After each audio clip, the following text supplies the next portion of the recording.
Hello, Internet. Gino, that from Gino Grieco, here again with another episode of Deep Listens, and it's time to finally discuss one of the games that I started this podcast to discuss, Papo EO. Funny story, when I created this show, I thought this will be a good opportunity to play games from my backlog, and this is one that's been on my backlog for now close to 6 years, and then it took me 3 years to get it off of my backlog, which I think says more about me than it says about this game, but whatever, you know. Time is funny, and our priorities are odd sometimes. But I'm glad to be joined in this podcast by Pete, Obvious Metaphor Busby. What's going on, everybody? This was an obvious metaphor, but, one's, done fairly well for a variety of reasons. So I'm happy to discuss it, especially because we don't get, maybe we do get some metaphorical games, now that I think about it. Regardless, this game's, deals with some pretty heavy things, so I thought we'd start with a fairly light animal fun. Well, let me introduce our third co-host to react to your animal facts. Absolutely. Oddness. So we are also joined, as always, by M. Overt Symbolism Palladino. Happy to be here. Happy to overtly symbolize things.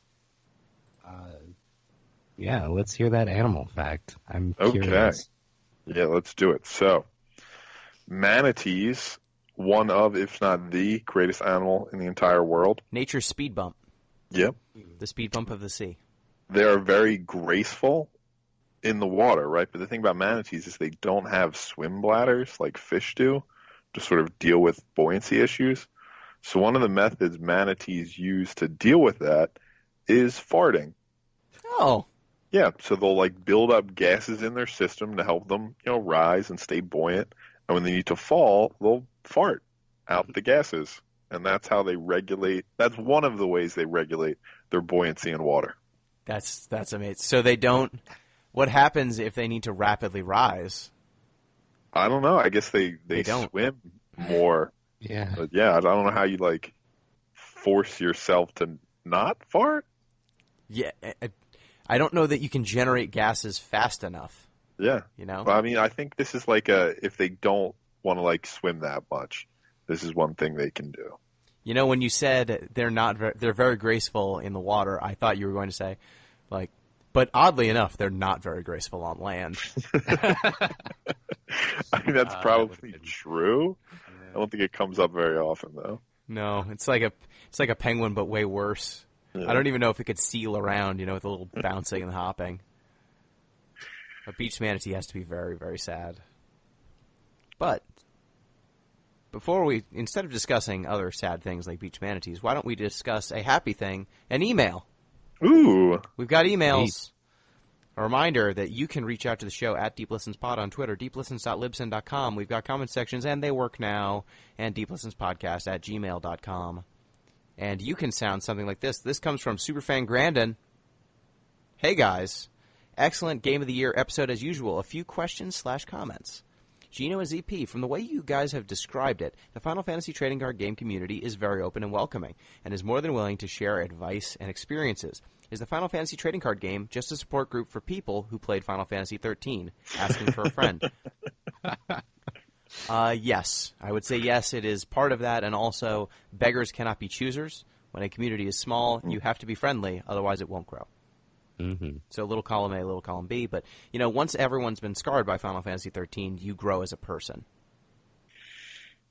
Just like all hardships. It grows you as a person. Number 2, for the best twist, Trenchy, I feel like the castle inverting in Castlevania is most deserving of the best twist award.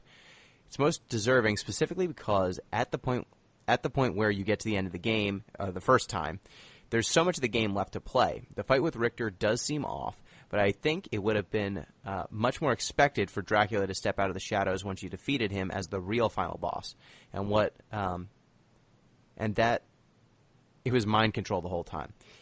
And what is man but a miserable pile of secrets? Instead, I know that it won this category anyway. Just wanted to bring that up. The castle did win, right? They did. I voted for it. You voted for it, did we? I don't think it won best. twist. I don't right? remember. What did? I thought it was your brother dying in Brothers. We have a spreadsheet. I think so. I'm looking at the spreadsheet. Yeah, it's brother dying. Inverted Castle got nominated. Gross. Yeah. I think that the Inverted Castle's up there. Yeah. It's really definitely, a good one. Yeah, and I agree that, like, it seems like the Richter fight would be step one of the fight, and then Dracula or something would come out after you defeat Richter. But in fact, if you just kill Richter, you kill Richter. Mm-hmm. And then you have to play the game over again. So I think it definitely is a twist worthy of winning the award. I mean, half of the game being behind a twist is pretty insane.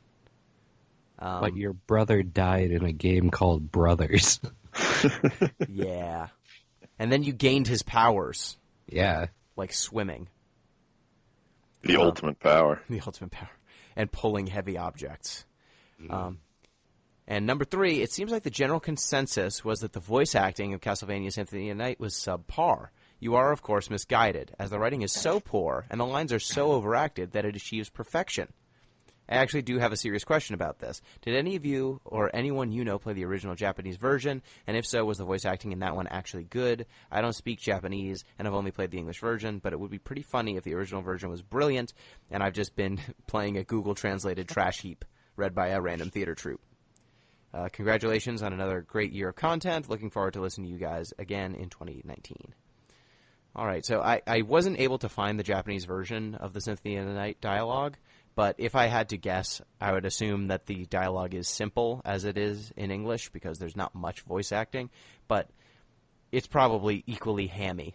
It's probably got anime quality, which means very hammy. Yeah, I feel like they would have maintained a fairly consistent tone if at all possible. Yeah. A lot of stuff gets lost in translation, though, so it's possible. Well, when you get just an award-winning line like what is man but a miserable pile of secrets, you know that they were working on a high level. That's it. There's a lot of layers to unpack there. The localization was perfect. Yeah. Clearly they captured all the nuances. They captured... Actually commended on their localization being a 1-to-1 ratio. And let's see. I want to find that, actually. Castlevania. Because I feel like if you ended up... It's not like a lot of the translation was just garbagey terms that make no sense. Then it would be a Google Translate sort of thing. This was, hey, here's probably a very hammy line in Japanese. Let's just make the hammy over-the-top version in English. I'm sure there's a lot of ores and things like that all over the place. But yeah. I looked it up, and I realized the issue is I can't read Japanese. Oh, damn. I can a little bit. Confirm or deny. I can a little bit if you send it to me. Let me take a look real quick. Yeah. We'll get to the bottom of this. We are real time getting to the bottom of this problem. Of we this are question. committed. We might have to revisit this at a later date. We might circle back. If I can read like a very small, just put it in the chat. Yeah. A link to this. Let me see if I can read a few, or if you can pull the words, that would work too. I can probably tell you as long as there's not a ton of kanji. In which case I'll go, that's a lot of kanji, and then we'll never speak of this again. It looks like a lot of kanji, honestly. Well, maybe it's simple kanji. Yeah. I sent it to you on Twitter. On Twitter? Yeah. Kind of savage. I don't know why I did that. Oh, it's a YouTube. Yeah. I can't watch this. I know. It'll screw up the whole podcast. It's going to take too long. It's not good pacing. No. Okay. Well, we'll never know. No one will ever know. No one can ever know. I guess people in Japan can know. Nope. So thank you for the email, Grandin. And let's advance to our main game we're talking about here, which is Papo EO. Pete, what's a Papo? It's a father, right? I assume that's the Portuguese word for dad? Yep. And yo is the Portuguese word and Spanish word for I. So dad and me. Dad and me, okay. That makes sense. So what is this game? Summary, go. It's you, isn't it? You're the one who picked it. Well, I can do it. Okay. I usually don't do it, even though All right, yeah, no, I'll it's take me. care of it. I can do it. It's fine. All right. Papo Yo. It's a game that came out in 2012 from Minority Media. Papo Yo tells the story of Kiko, a Brazilian child who is kind of whisked away to a fantasy favela where he meets a monster named Monster, which is this giant horned creature that kind of roams through the world and kind of lives alongside you. He meets a girl named Alejandra, who has magical chalk that when she draws on the streets or draws on walls, she can create portals and kind of manipulate the world around her. And you're kind of action platforming and puzzle platforming around in this world to try and solve a problem with Monster, because Monster is afflicted with a terrible disease, or I guess he's got a curse. Whenever he eats frogs, he transforms from kind of a lazy horned monster that just kind of walks around and falls asleep on any sort of cardboard boxes that you find, and he transforms into a fiery monster demon thing that attacks you relentlessly until you give him I guess it's a rancid coconut, and that causes him to vomit up the frog. So you are trying to solve Monster's affliction. Small question. Yes. Does Monster have eyes? Yeah, they're small and beady, I think. Okay. It didn't seem like he had them to me. But, I mean, that's not really relevant to the story or anything. I just wanted an answer. Yeah, he looks like a rhino. Yeah. Like a chubby rhino. A rhino that let itself go. Yeah, walks on two legs. Most of the time. Yeah, he walks on two legs, and he sleeps kind of on his back with his hand on his belly. But Monster mostly is content to eat coconuts, but if at any point frogs come into the picture, he will abandon whatever he was doing before and make a beeline for the frog and then turn into a fiery demon and attack you. And so what did you think of the initial setup of the game? You're in these beautiful favelas, complete with graffiti, complete with all kinds of magical realism kind of going on. What do you think of the setting? Well, it's the most interesting moments I think of the game are when they use sort of they alter the scale, so to speak, of the favelas. Like the thing about, like I'm no expert on any of this, but at least from the appearance of the game, is the thing about the favelas is they're very sort of crowded together. I mean, they're basically slums, if we want to use the simplest term for them. But at periodic points in the game, the scale alters such that they start stacking and like moving, shifting into the air, and then you can run along them. So I think that was probably the most interesting points of the sort of setting, is when they take these favelas that are rather cramped and small and crowded and shift them into these giant grand staircases and ladders and sort of labyrinths through these, chalk magic. Yeah, and I think the chalk magic, there's also moments where the actual buildings kind of lift off the ground and float around and become platforms, or little like trash cans and things near the buildings will kind of start animating and become feet, and the building will start walking. And those little moments of the environment kind of coming to life around you take what would otherwise be kind of, like you said, a slum, this kind of dilapidated land, and it makes it magical. It makes it something beautiful in a way. And I really enjoyed all the different ways that they either animate the buildings themselves or the streets, or start treating things that look like solid concrete or metal or pipe and start treating it as though it was made of a different substance.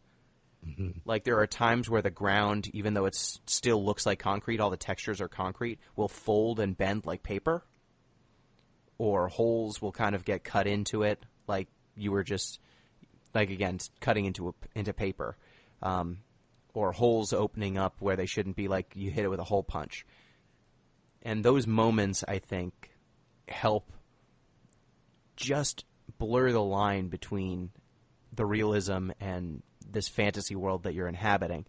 But it does it in such a way that it still remains identifiable as the original kind of Brazilian landscape. Yeah, there's a lot of like moments where you're wandering around and you're like, I don't know what I should be doing in here. and then you'll see like that chalk outline or like one building that looks out of place with that sort of dreamlike line art on it. Then you're like, I think I'll go over there and check that out. It's kind of nicely directing the player in a direction to go, but then you have like the buildings that walk around and they have this cute little like bouncy noise as they move. It gives a lot of character to the landscape that already had a lot of character to begin with. Mm-hmm. Yeah, it was nice. Yeah, that cuteness I think is critical too. I mean, when the buildings are moving around, they'll like skitter along, almost like, with the little sprout these insectoid legs, and they make these sort of, cute little noises. They're basically wind-up toys. Yeah. And I think it foregrounds that, this is a child really, like who's manipulating these buildings. Like an adult might just have them float about, but in sort of the childish mind, there needs to be some larger structure here. So they apply one they know, right, which is wind-up toys. Or bugs, or yeah, butterflies. I think some of the buildings even sprout wings and fly, which is awesome when you see those things. One of the little touches that I really appreciated was the tutorials and the hint boxes. Did you use any of those? Oh, yeah. See how those work? Mm-hmm. Yeah, you pick up a cardboard box. You just put it over your head, and then the tutorial is on the panels of the cardboard box. And so jumping from page to page is literally just rotating the box because there's another drawing on the other side.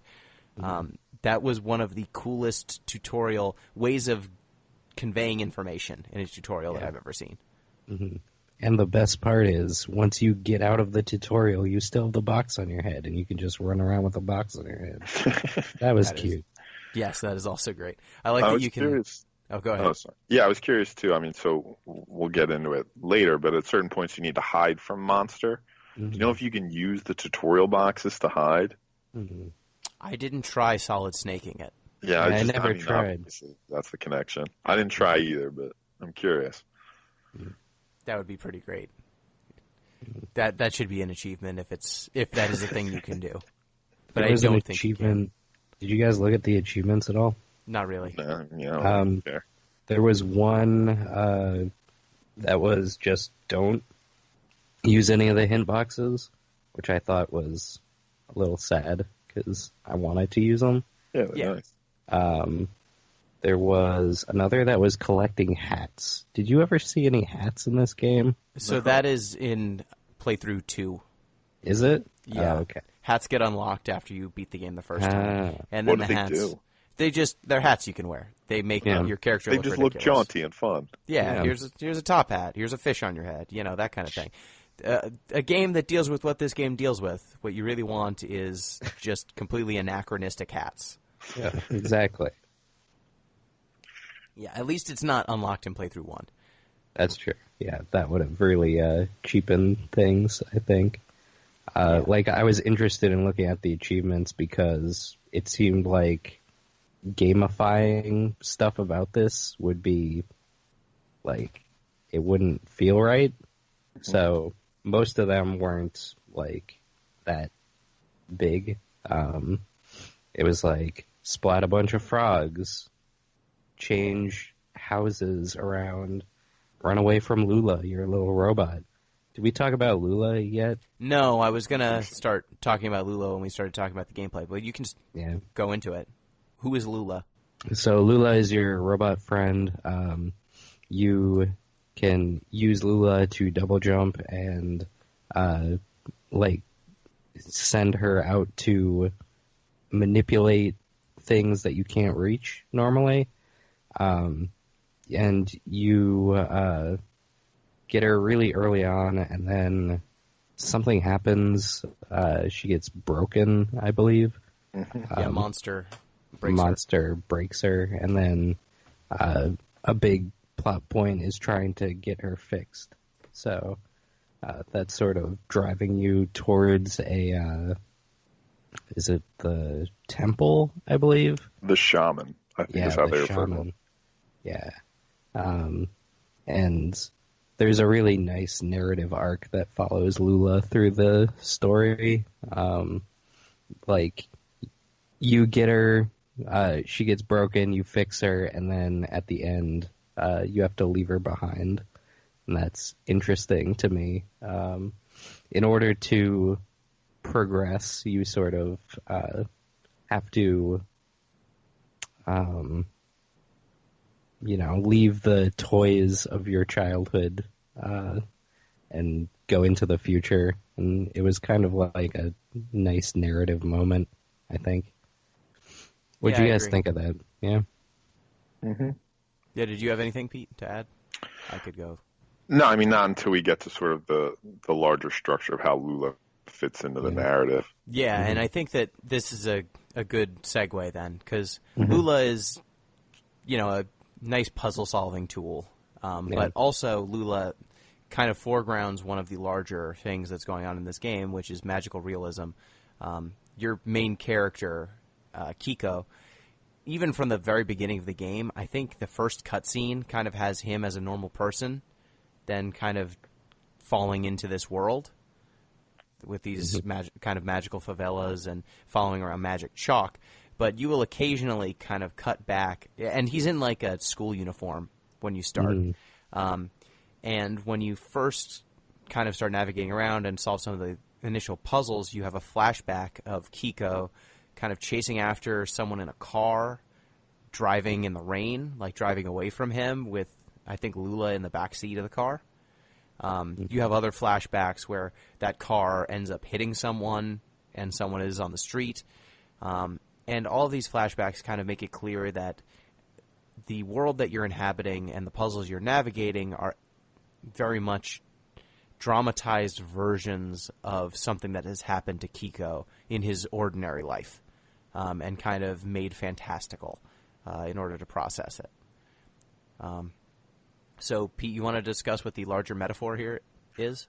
Yeah, I mean, it's like we've been saying, it's sort of fairly obvious once you play the game, but, Monster is the protagonist's father, or his projection of his father.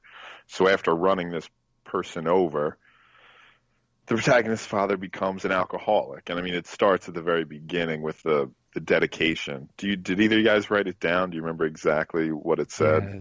I actually went back to watch the first scene again, and I saw it, and it was dedicated to the designer, or who was the one who wrote it? Vander Caballero. Yeah. It was dedicated to his mother and sisters who survived his father with him, basically. Yeah, the monster and my father. Yes. Yeah. So it's very. That was the way it was worded. Yeah, it's very clear from the initial dedication. So what happens at the very beginning is the son's hiding in the closet to escape, one of his father's drunken rages, and sort of escapes into this fantasy world where his feelings about his father are projected onto this monster that you then alternately have to sort of control, hide from, sort of structure your life basically around it. Yeah. And it's kind of interesting because in the game, when you're actually playing, Alejandra mentions, whenever she references monster, the translation will say monster, but she says Papo. So if you speak Portuguese, the game is just saying it explicitly, like hide from dad, run from dad. Like you need to leave dad behind. Yeah. But in English, they translate it for you, and the metaphor becomes a little bit, like, slightly more opaque. But it's interesting that if you just have a little bit of knowledge about the game and the language and the culture, it just falls away immediately. It's overt from the start. So I think that, Pete, is there anything with the actual symbolism that you enjoyed? Because I think that though it's all overt, I like how they mechanically make it work. No, I think just from an overall perspective, I mean, it makes sense that, in his escape from trauma, the boy would try to enter this sort of fantasy world where the rules are a bit clearer. It's frogs and fruits of some sort, and it displaces this terror probably off of his father and onto a literal monster in order for it to be sort of concretized. And it gives the boy more power in this world, right? In a situation where he's typically powerless. My only complaint would be, I think it should have finished with a return to the real world. Like an understanding that, like, no, this was metaphor, this was escapism. I think it does, but we can discuss that when we discuss the ending. One thing that I wanted to touch on with the mechanics is Monster, once he's introduced, you interact with him in a number of ways. First, if you don't interact with him, all he does is go to find, like, cardboard. There's usually, like, a corner with some cardboard on it, and he will fall asleep there. That is his natural state. Either he's doing that, or there's sometimes coconuts that will be kind of spread throughout the world, and he will just keep eating coconuts until you do something to kind of break him of that loop. He likes coconuts.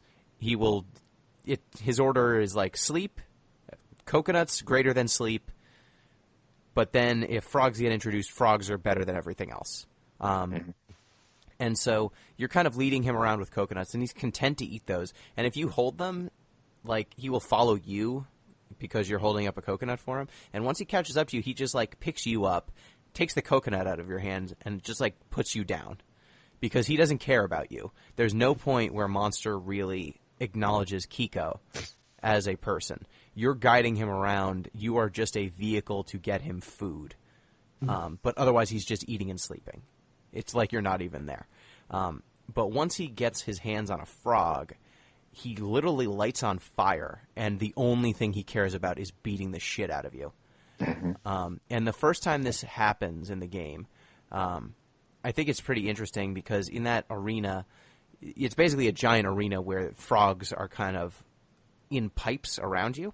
And early on, the frogs are kind of behind the pipes, and Monster will ignore all the coconuts, and he will just dig his hand reaching for frogs. And at first, you're just kind of like turning off the pipes so that he can't get at them, or you're killing all of the frogs so that he can't eat them. But eventually, he gets his hands on one, and you're trapped in there with him. And you kind of lose some of your clothing as you solve puzzles, but your shirt and your shoes, like, everything gets burned off the first time Monster touches you. And I thought that was a pretty interesting touch. All of these kind of remnants of, I guess Kiko is a student because it looks like a school uniform that he's wearing. All of that stuff that lingers on him is burned away from the first moment that Monster hits you. And then from then on, Kiko is kind of operating in a different space, it feels like, to me. Yeah, I think there's an obvious economic argument to be made here as well. Like, these sort of signifiers of material prosperity are also, destroyed as, presumably through his alcoholism, his father loses the ability to work. Yeah, and that his father's alcoholism, as kind of afflicted on Kiko, is in the form of taking his things away, hitting him. Oh, go ahead, Em. No, I was just agreeing. Yeah, I think you go ahead. Yeah, because I think one of the first times he gets his hands on a frog, he also destroys Lula. Yeah. He runs into you and just, like, destroys your toy. Mm-hmm. And then you can't use it for a while, and the game kind of centers on restoring Lula and kind of saving Monster. At first, you're kind of getting toyed with by Alejandra, but eventually she kind of starts guiding you towards... She says she can cure... There's a shaman who can cure Monster, and then once Lula's broken, she starts steering you towards fixing Lula. But it seems like she does not like Monster. She does not trust him. She does not care about him. She's only kind of helping you, and if that helps Monster, whatever. But she's mostly looking out for Kiko. Is there any indication of Alejandra's relationship to Kiko? I don't think it's ever directly addressed. Okay. Not until there's kind of these flashbacks, I think. I think you have to extrapolate what their relationship was based on how Monster behaves with Alejandra. because there are moments where the game very clearly Monster destroying Lula is very clearly a metaphor for the dad breaking his toy. Mm-hmm. Like, literally. So, as you're moving forward, I feel like you kind of jump to moments where Kiko is trying to get Monster to this place, but Alejandra doesn't really want to help that much. Eventually, she starts helping you overtly, and she gets you to this place where you're very close to reviving Lula and helping Monster, quote-unquote. And there's a situation where I think you have to... maybe it's right after you get Lula back. You have to extract all of the rage from Monster. It's in order to revive Lula, you have to trap Monster and basically get the anger out of him. And it's very like the things that you have to trap him in have like big teeth, and they just like chomp him a bunch. Yeah, it's the ground, though. Yeah, exactly. Like, the ground itself is coiled back and tied up in rope, and then you have to hit some scissors, and it will untie the ground, and then it becomes a big flapping mouth and chews on Monster. And you extract his rage. Eventually, you perform your blood magic and revive your robot. And once you have Lula back, you kind of start heading towards the shaman to help Monster. But as you're heading there, at one point, Alejandra, I think, needs to distract Monster, or you need to distract Monster. And it's a sequence of 3 where you need to do a thing 3 times in order to actually advance. And by the 3rd time, Alejandra's still on the ground. She usually, like, warps away to safety after she does a thing, to help you. But in this case, she ends up close to Monster while he's still enraged, and he grabs her and eats her. And I think that that's supposed to imply that Kiko's father, Alejandra, was someone that Kiko knew, and his father either harmed her or did something to her to effectively kill her or remove her. Yeah, just based on that moment and her seeming understanding of the rules here, my first guess would be sibling. But I mean, it's like you said, it's never explicitly noted. Yeah, and I think when we get towards the end of the game, because, the individual puzzles, they're good, but once you leave that section with Alejandra, like, a lot of the amazing art and design, they're interesting puzzles, but there's not too much that I want to call out explicitly. Em, is there anything design-wise before we talk about kind of the ending story moments? In the level design? As far as level design goes, it's pretty straightforward. Like I said earlier, like, if you see the chalk outline, usually you know to go there and, like, do a thing to a building. It's not like anything groundbreaking. A lot of the nice effects that happen later in the game, like changing the environment, like, at one point, the ground folds up like Inception style. Yeah. And you have to, like, basically run through the level now that it's vertical. And that was a nice, like, change to, like, what you would be doing normally. But effectively it was, a platformer at its core. One thing... That section actually gave me motion sickness. Yeah, me too. That's the only time I've ever gotten motion sickness playing a game. Yeah, I was, like, it was actually hard to do the puzzle because I was, like, trying to jump and it was, like, my head was, like, spinning a little bit. But, effective, I suppose. Yeah, one of the things I think that the game design does leverage well is sort of the naturally narrow spaces that'll occur in a favela. Like, when you're trying to escape Monster, one of the best ways to do it is there'll be sort of narrow alleyways, staircases, things that he's just not going to be able to fit through, which makes sense both in the context of, okay, you're in this sort of, cramped, narrow space of a city, and you're a child hiding from his father. Like, one reason the closet works is because an adult's not really going to fit in that space in the same way a child does. Mm-hmm. Yeah, I agree. And I think some of the levels that really jumped out to me when you're there's one section where you're trying to find kind of cranks on buildings, and when you crank them, it causes the building to fly and kind of form a stack. And you mentioned this earlier, Pete. But when you're manipulating the stack and it's moving and bending like it's I don't even know what it would be. But it's moving and bending like, man, how would I even describe it? How it looks? I mean, serpent. Like an elephant trunk? Yeah, elephant trunk would work. That's a good way to put it. Something like that. And it's just this stack of buildings that you can manipulate. You can make it.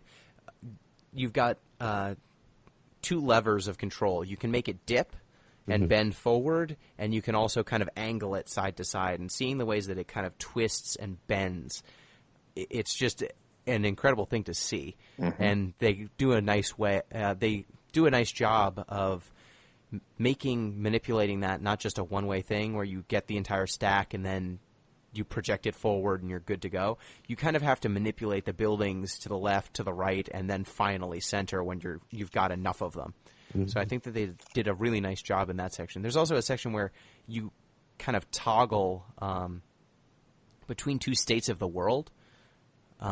You're in a soccer field, and if you hit a switch, like one section of the soccer field will turn into a palm tree, one section will turn into a kind of a pipe that releases frogs, and then there's a third section that will release monster. And if you can kind of put monster in any of those areas that you kind of toggle on, and then you flip the switch back, he will vanish. And so you're kind of manipulating this world in 2 different versions of the world. So I think that they do a nice job of varying up the design, despite the fact that the puzzles themselves are not so complex. Just some of the visual trickery and just artistry makes them greater than the sum of their parts, even if all you're doing is finding the chalk and flipping the switch. Especially when you're doing this sort of toggling between worlds moments, just the blinding white of this sort of chalk creates a very nice sort of immediate visual contrast of like, oh, here's the things that have changed. Here's the empty spaces that have opened in response to you moving these buildings. Yeah, totally. And so all these moments after the inception moment, you're kind of heading towards the shaman who's I guess, on the top of this mountain. Once you clear the inception moment, you end up kind of in the backyard of a house, and Lula has to turn it into almost like a ski lift, right? Or a gondola? Yeah, I mean, that's what it is. Turns it into a tram. It looks like it's just a building floating in the sky, and then Lula hits one of the switches that Lula is able to hit, and just a rope kind of extends through the building, through like an antenna off of the building, that then extends all the way to the mountaintop. And Lula, this is where you have to leave Lula behind because she has to hold the buttons so that you keep moving. And I think at this point where, up until now you've seen flashes of Kiko kind of living his regular life and then his dad. But here's the moment where the metaphor just completely falls away. Because Monster's stuck in one half of the building, and then Kiko's stuck in kind of a backyard facing him, and the camera pulls out, and Monster's kind of sitting in one section, Kiko's sitting in the other, and the lighting will hit both of them, kind of leaving a shadow, and Monster's shadow stops being a monster shadow and starts being Kiko's dad. And you still look the same. Yeah. Which I thought was a pretty poignant moment. And this was a really long scene. It was about, 4 or 5 minutes of just traveling. And then, halfway through it, I think the lighting changes, and then it's your father sitting there, and the shadow is Monster. Yep.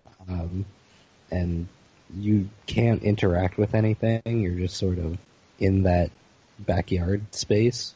And your father is just, got a wall in between you and him. He's just sitting on some boxes. It's a long period of time where you're just sort of contemplating this dynamic. Yeah, but this is the moment where it really highlighted for me. when you're interacting with Monster to solve puzzles, like I said, he doesn't interact with you in a positive way. He just occasionally will help you by accident. Right. He is the thing you have to herd. He is not some kind of ally. Yeah. And the only times that he helps you solve puzzles is when he is asleep and you use his belly when he's asleep as just a springboard. Yeah. So even when he's being used to solve a puzzle, it is not through any action of his own. And in this moment where you're basically stuck on this gondola going up this mountain, there's this wall between you cannot bridge, and Monster makes no effort to interact with you at all. There's nowhere to go, there's nothing to do, and he still won't acknowledge you in a positive way. Yeah. And to that point, a lot of the interaction that you have early on in the game is like climbing on Monster's belly and bouncing, and that goes away like halfway through as the frog mechanics become more like prevalent. So it's like that playfulness sort of just gives way to like hurting this angry force the more that the story goes on.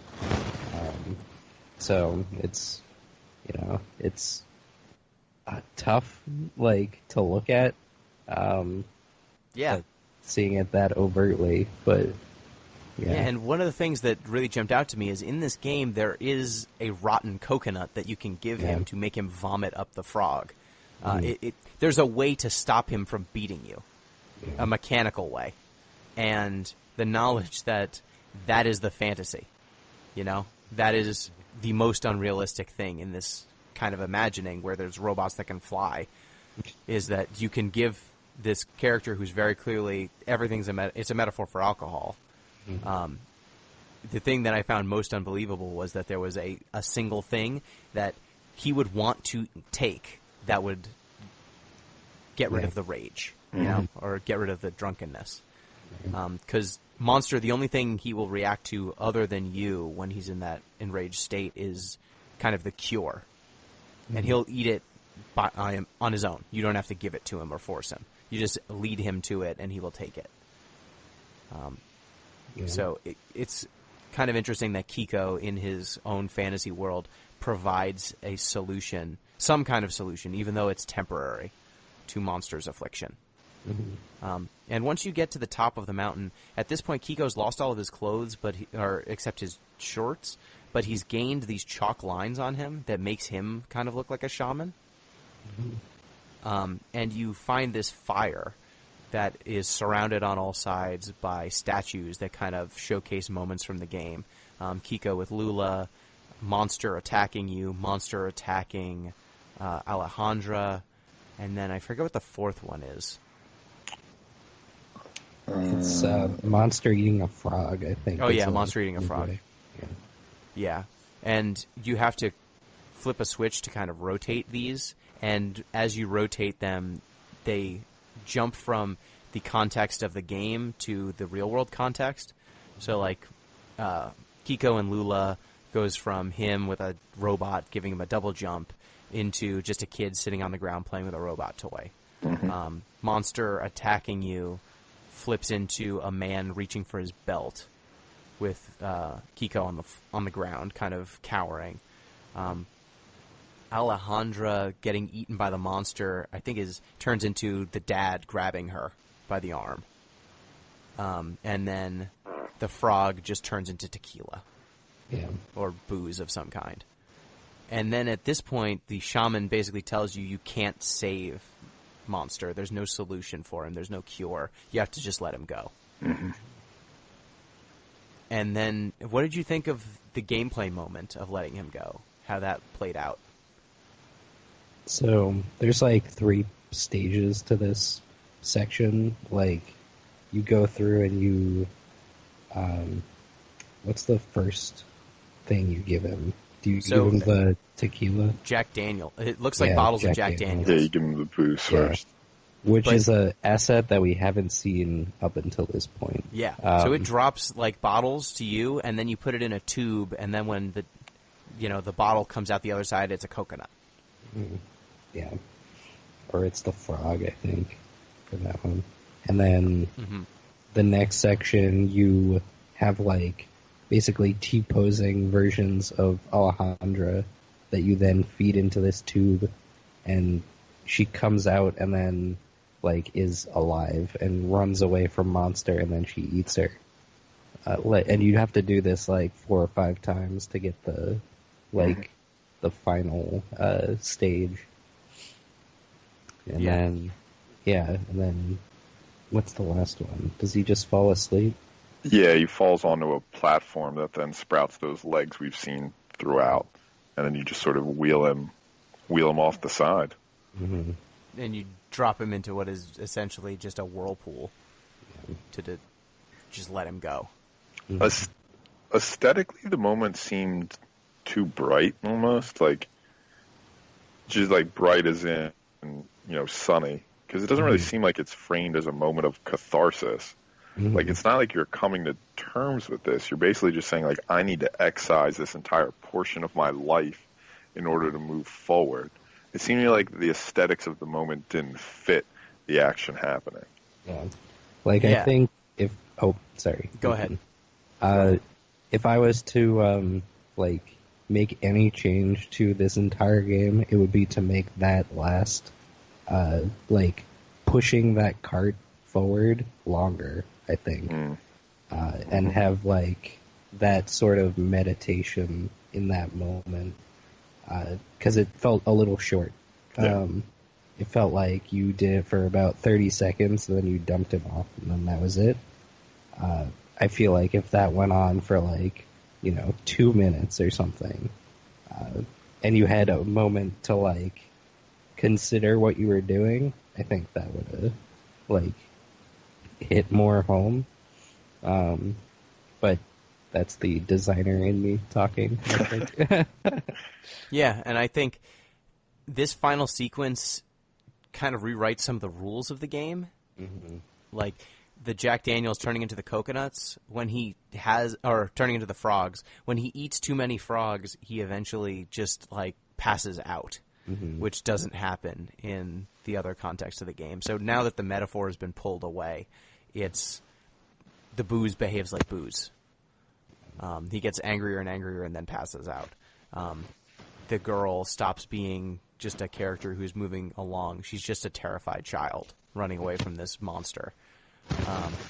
And then that final moment, I liked that he looked kind of peaceful when he was falling into this whirlpool, but it looked almost like a ship capsizing. Yeah, it was. Kiko doesn't seem broken up about it. Mm-hmm. No. He just needs to move on, and this thing is a burden. Yeah, there's it nothing felt to be like gained. A Viking funeral to me, just pushing it off and then watching it go out to sea. Mm-hmm. Yeah, but here's where I was saying this is where I think a jump back to the closet would have been worthwhile. You know what I mean? Because I could just be forgetting, but I don't think we go back to the real world after this moment. No. You go down a path, and then at the end you see the same spiral that brought you to this world, but you don't actually end up back in the closet. Yeah, just some connection to sort of bring it back to I mean, I don't necessarily need to see the whole dynamic and unfolding of this, actual cutting out of the father himself from the life, but some perspective are how does this power gained in the magical realism of this game translate to the real world when such powers no longer exist? How do we go from escapism to actual relevant power? I mean, could the answer be the game itself? Because this game very clearly is a work by Vander Caballero directly kind of working through these issues. He makes it explicit, and the development team make it explicit from the moment you boot the game up that this is kind of what's going on. And so we don't necessarily need to pull back to see Kiko growing up and see Kiko rejecting his father, because we know by the existence of this game that the person who Kiko was, or the metaphor there, grew up to have the power to kind of deal with this, Yeah, no, I mean grew up to be okay. That's a great point. I didn't even consider that sort of meta aspect of it. But I think there is a relevant difference when that decision is removed from the context of childhood and placed in adulthood. I mean, I just imagining the person's an adult when making this game. It doesn't seem like a child's effort. Yeah, he's a pretty seasoned game developer. But I think that the metaphor, Kiko, by the time he is at the end of the game, he's not an adult, but he has definitely changed. Yeah, he's definitely matured. Yeah. So I don't know how... I would agree, like, having a little bridge there maybe would have done something. But I think that the message of what the game's trying to get across has been conveyed. Yeah, you know, there's no power that's actually being brought forward. It's him basically abandoning this toxic person and leaving them behind. Yeah, you know? I might just be making sort of a personal editorial decision here. Like, by no means does it invalidate the sort of journey the game's suggesting. No, certainly. I did have another thing I wanted to bring up, though. So, like, it's absolutely not. Gino, you said the developer's name at the beginning, right? Yeah, Vander Caballero. Okay. It's absolutely not their job to paint sort of a sympathetic picture of their abuser. Like, by no means would I suggest that they need to do that, nor should they. But I do think it's interesting that we sort of have this perspective on the father that, like, okay, what caused his alcoholism is the trauma of killing somebody. Like, he ran somebody over in his car. Oh, I didn't think that caused his alcoholism. I thought it was because he was an alcoholic. He was driving drunk and hit someone. I thought that was just him, just the consequences of him being a drunk in the real world. Like, when he's driving away with your toys, it's because he's not a good dad. Like, when he's hitting that person with his car, it's not driving him to drunk. It's because he was drunk. Oh, all right. Yeah, fair enough. That's a completely legitimate interpretation. Perhaps, if we Occam's razor this thing, the simpler explanation. Because, that was just going to be my question. Is, all right, why introduce these sort of, even if this is really what happened, so to speak, why introduce these sort of sympathetic leanings and then not sort of, like, explore them further? But honestly, you're probably right, Gino. I don't know why I jumped right to that's the cause of his drinking. Yeah, I mean, I think that's an interesting way to add some nuance to the character, though. Because I kind of thought that this was all a meditation on this kind of terrible father. Most of the time he's lazy, but occasionally just incredibly violent and incredibly destructive father. And I thought that the game was just acting out this abusive relationship. But if it had kind of a pseudo explanation for why he got that way, it would definitely add a little bit of depth to the character. But for me, at least, my interpretation, I don't think the depth is there. I just think that he's mostly a destructive force, and anything that you get out of him in a positive way, I mean, the game doesn't seem to give you very much of it. No, and honestly, that was going to be my question, is like, why do that and then not do more with it? But I think the obvious explanation is the game wasn't doing that in the first place. That's something I, for whatever reason, brought to it. To the point, looking at a article from Kotaku about it, Vander Caballero said that, this is a direct quote, his father was a good man but also an evil one. Like many, he used alcohol and drugs to cope with a challenging life, and I was caught in the middle of it. So I think the sympathetic aspect is, like, it's hard to divorce yourself from, like, it's your father, I think. So he's not necessarily, like, a monster, even though he's presented at... Yeah, exactly. He's not doing it on purpose, but he had a hard life, and you're just a bystander in that. So, not to, contrive the point or anything, but that's the sense that I get from, like, Vander Caballero's words is like, he did a lot of press on this game when it came out. So that's a remarkably nuanced and understanding perspective. Like, by no means is that his responsibility to be that understanding. Yeah, and I think that that's kind of an interesting point, too, that to his father and from his father's perspective, he probably was just living a hard life and trying to do the best he could. But for a bystander, someone who has to deal with that person, while you can understand where they're coming from and what they're doing on an emotional level or an intellectual level, I should say, Right. the emotional damage that's being done is no less. Mm-hmm. Yeah, just because you can understand something doesn't make it right. Or acceptable. Yes, exactly. Seems very like a meditation on his part as well, like trying to work through that. Speaking of that exactly, there's one figure that kind of pops up throughout the game over and over and over again, and that's these bound dolls that are kind of tied to a stake. Mm-hmm. You can't interact with them in any way, right? No. Not that I could see. Yeah, but I think that it's yet again another metaphor that kind of permeates the game of this kind of small childlike figure tied to a pole in the ground, and there's nothing you can do for it. Yeah. Just this metaphor of being trapped that's just constantly following you, even to the end of the game. Like there's one, I think, in the very last moments too. It's like right at the end of the credits that it shows up again, and then it gets a little hat. Yeah, and that's what tells you that the hats are unlocked. Yeah, why hats? Man, I don't know. Have you heard of Steam? I was gonna say, love like, hats on Steam. It's almost like Steam was like, listen, like, we need some achievements, and he's like, all right, fuck it, whatever, hats. Have you played Team Fortress? People love the hats. That's true. It's true. I mean, I feel like that's a comment more on games as a whole. Yeah.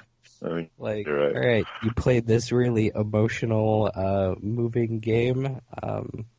Now I gotta give you some hats to collect. Get some points out of it. Yeah. Here's a fish head you can wear. Here's a boot you can wear on your head so that when you're throwing your dad, off of a cliff, you can have a boot on your head. Yeah, it's jaunty. It's silly fun.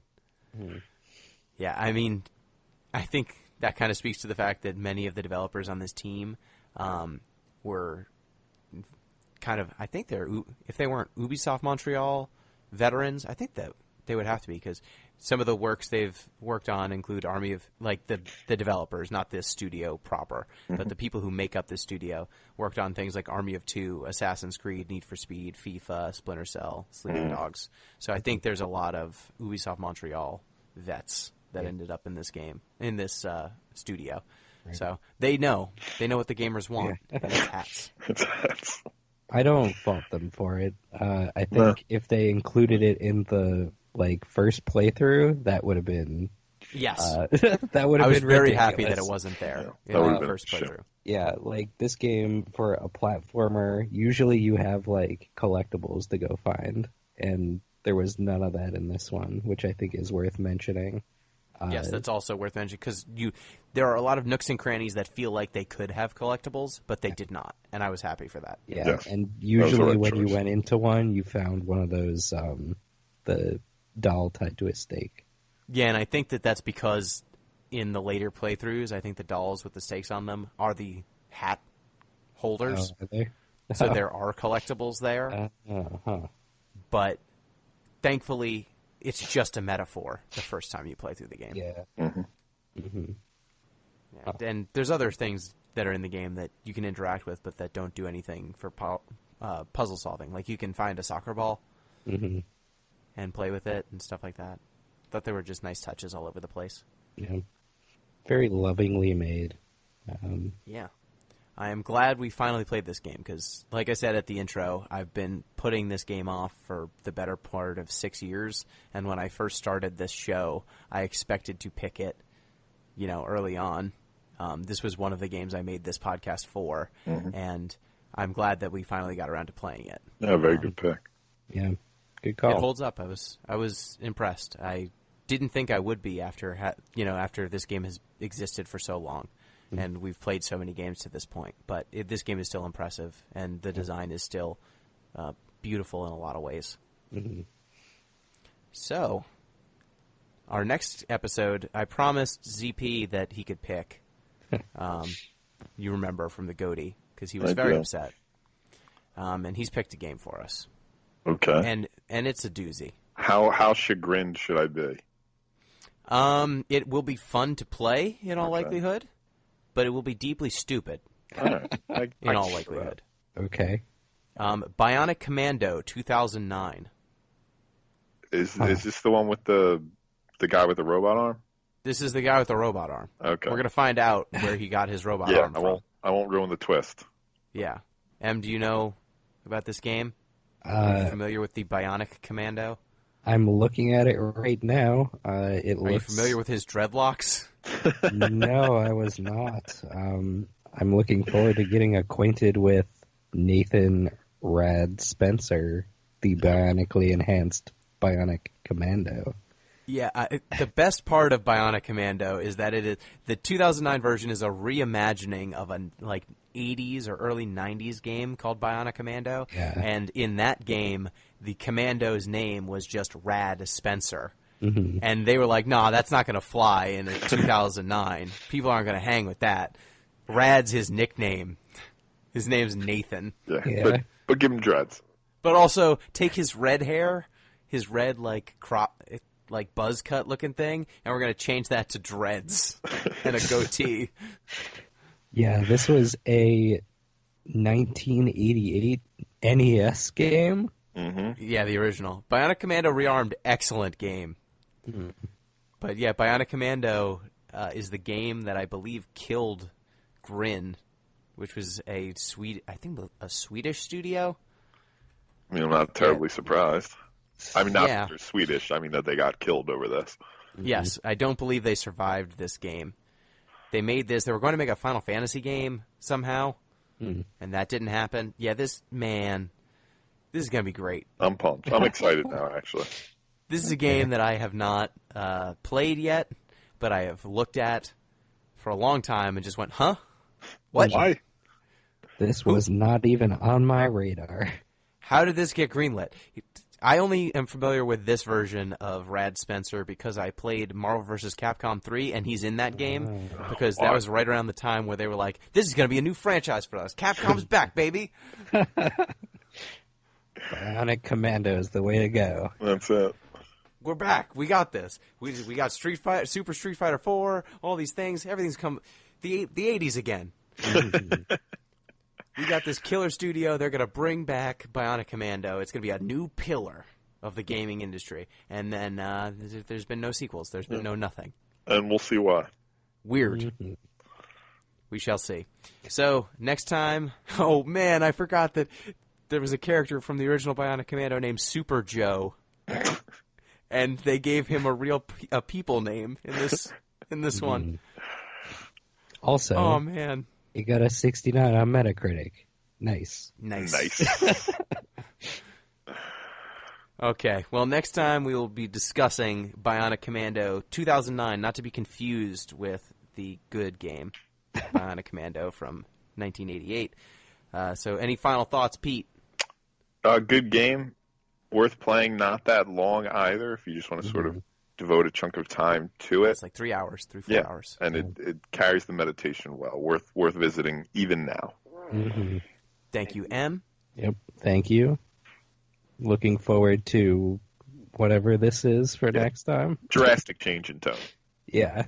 Well, maybe it's just as deep and emotional. True. Maybe there's a metaphor. Maybe. You know, maybe the arm is a metaphor for sadness. Mm-hmm. I can't wait. Man, maybe it is. We'll see. So, if you want to get in touch with the show, you can do so at DeepListensPod on Twitter, deeplistens.libsyn.com. We've got comment sections, and deeplistenspodcast at gmail.com. And if you don't, that's fine too. Well, till next time, listeners, peace.